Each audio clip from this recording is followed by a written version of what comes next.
Item number 8, first of all, I want to mention Ken Ibarra, Councilmember Ibarra is excused this evening with notice. I forgot to mention it earlier.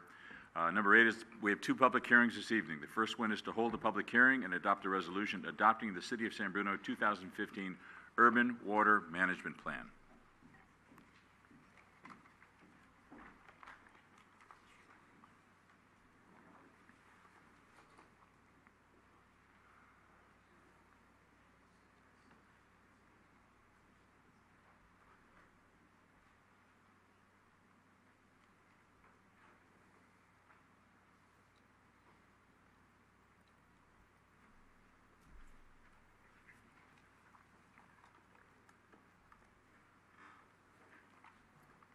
Good evening, Honorable Mayor, members of council.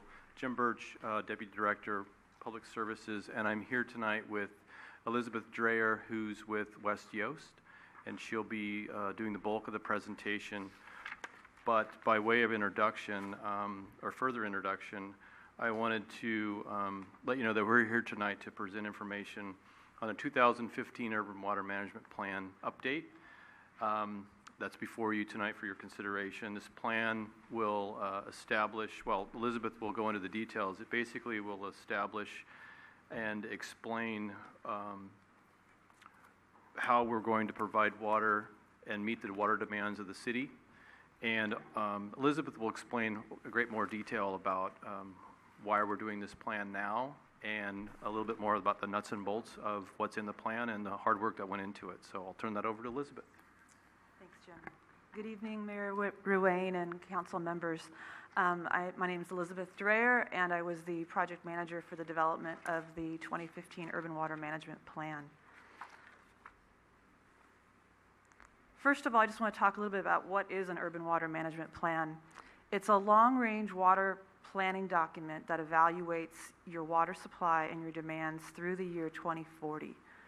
It's a planning tool to ensure that you have adequate availability and reliability of water supplies to meet your current and your projected future water demands. It also serves as a foundational document for water supply assessments, and those are required by Senate Bill 610 and 621 for certain projects. Usually it's larger projects that have more than 500 homes, so smaller projects aren't subject to that, but generally, for the larger projects, you have to refer to your urban water management plan for that. The 2015 Urban Water Management Plan is due to the State Department of Water Resources by July 1 of 2016, so that's Friday. So why is an urban water management plan required? It goes back to the Urban Water Management Planning Act, which was passed in the early 1980s. It applies to urban water suppliers who serve directly or indirectly more than 3,000 customers or provide more than 3,000 acre-feet of water per year of water supply. It's required to be updated every 5 years, and it's required for the city to remain eligible for state grants and loans that it may apply for. The city does qualify as an urban water supplier. You currently serve about 11,400 water connections, and in 2015 you delivered 3.14 million gallons a day on average, which was equivalent to 3,510 acre-feet of water, of potable water supply. So for those reasons, you are required to do an urban plan. And the city's last urban plan was adopted in June of 2011, which was 5 years ago. Now I want to go over some of the key components of the 2015 urban plan and describe a little bit of what's different from the 2010 urban plan that was prepared and that was adopted by your council. The state dictates what needs to be in the plan. The Department of Water Resources develops a guidebook every 5 years of what it wants to see in the plan and how it wants it formatted and organized. So the organization and the contents of this plan are somewhat different than it was in the 2010. In some instances, they relaxed some of the requirements. In other instances, they made things a little stricter. For instance, they required a very strict conformance with the tables and the way that the data was presented in the plans, and they were trying to kind of make everybody report their data in the same way so that they can kind of compare agencies to agencies as they compile the statewide data. So the key components of the plan are in Chapter 4, the water demand projections. We worked with city staff to evaluate those demand projections, looking again to 2040. One of the key things that was incorporated in this version that wasn't in the last version is your transit corridors, because corridors corridors plan, sorry, which was adopted, I believe, in 2013. So that was a new component to your demand projections that we needed to carry forward. For the SBX 7 compliance in Chapter 5, SBX 7, if you're not familiar with that term, it was the Water Conservation Act of 2009, also known as 20 by 2020. That was a state requirement that was looking at having all the water agencies in California reduce their water demand by 20% by 2020.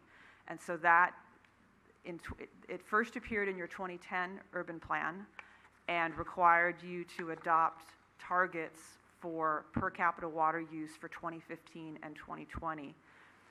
It's important to the 2015 urban plan because 2015 is the first compliance year with SBX 7, so you had a target for 2015 that you now needed to meet in 2015. And the other important thing was to compare to confirm and make sure that your targets for your per capita water use were consistent with the 2010 census. And so that was something, again, that with the 2010 urban plan, the 2010 census data was not yet final. Census data was not finalized until sometime in early 2012, and that was well after you had adopted per capita water use targets and well after the time that you had actually adopted your 2010 urban plan.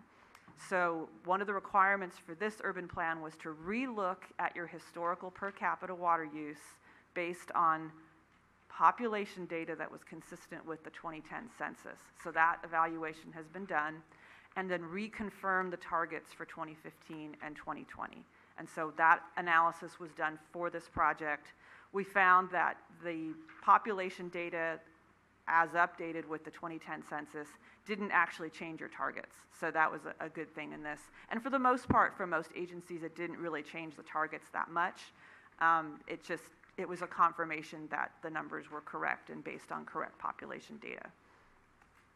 The next important component of the plan, obviously, is water supply. So Chapter 6 and 7 of the plan describe your water supply availability and your reliability.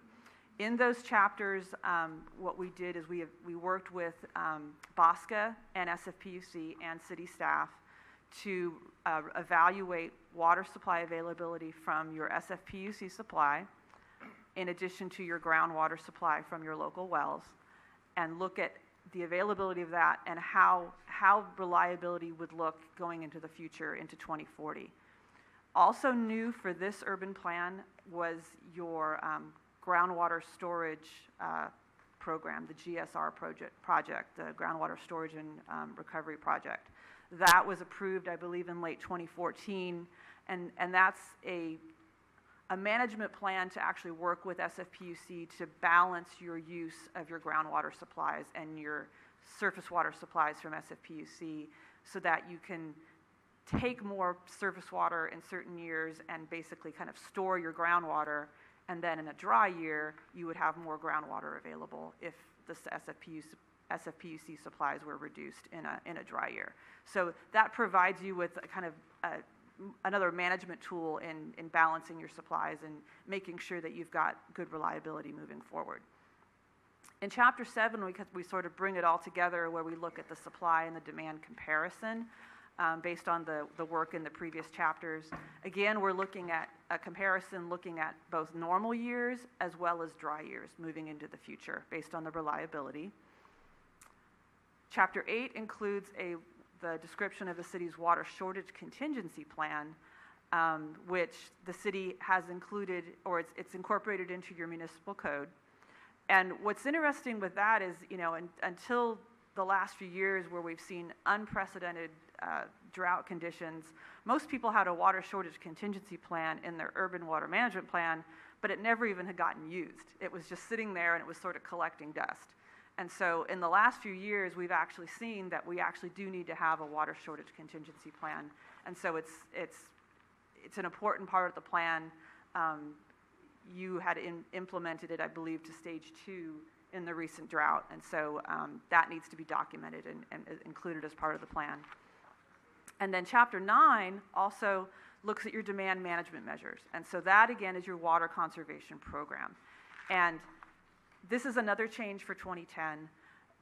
In previous urban plans, they were looking for the city to describe what they called 14 best management practices for water conservation.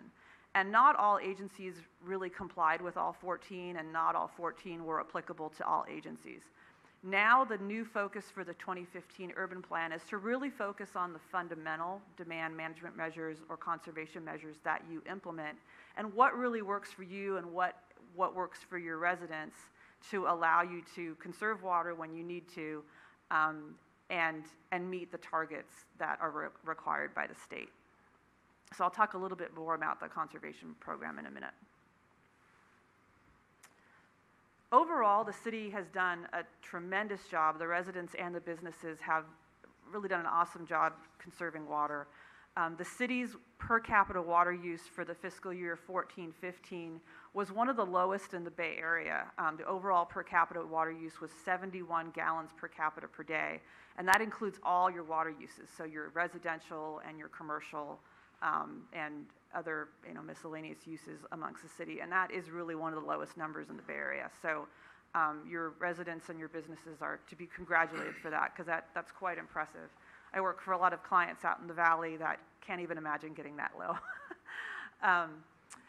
The city's cumulative water savings from June 2015 to April 2016 was 23.7%.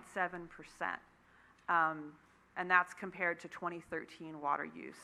Your state requirement was to reduce it by 8%, and so you did 15.7% more than you needed to. So that, again, was a great accomplishment on the city's part. The city has met its 2015 per capita water use target. The target is actually 124 gallons per capita per day. And again, as we said, your 2015 actual was 71 gallons per capita per day. So you were well below the target. And you're also very well positioned to meet the target for 2020 moving forward. Overall, the 2015 urban plan demonstrates that the city has adequate water supplies. We've shown that in the plan through our evaluation of the supplies that you have available to you from the SFPUC and the city's local groundwater supplies, together with, we talked about the groundwater storage recovery project, which allows you to help you manage those supplies. And based on the demands that we're projecting through 2040, those supplies are adequate to meet those demands in the hydrologic conditions that have been evaluated, which includes normal years, single dry years, and multiple dry years. And that's what I have. Any questions? Any questions for Elizabeth? No? Good job. No? We're good. Just mention that the procedure required for adoption of the plan includes a formal public hearing. So this has been noticed as a public hearing. You're required to open the public hearing, allow anybody to comment, and close the public hearing and take action. Right. So no questions for staff. This time we'll open the public hearing. Would anyone from the public like to address the council on this item? If we close the public hearing, you're precluded from addressing the council. Is there a motion? Move to close public hearing. Second. Motion second on the question. All in favor? Aye. Okay. Any discussion or action by the council? I think they did a fabulous job, and it's very readable and informative. I would encourage, I can't remember, I'm sorry, are we going to put a link to this on our city website? Oh, good, okay, so I encourage people to look at it, and you can see the figures and see how well we've done as a city, so.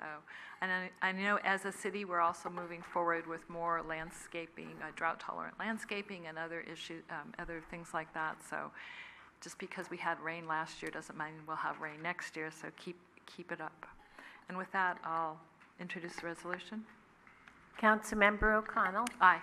Councilmember Rico Medina. Aye. Vice Mayor Marty Medina. Aye. Mayor Verlaine. Aye.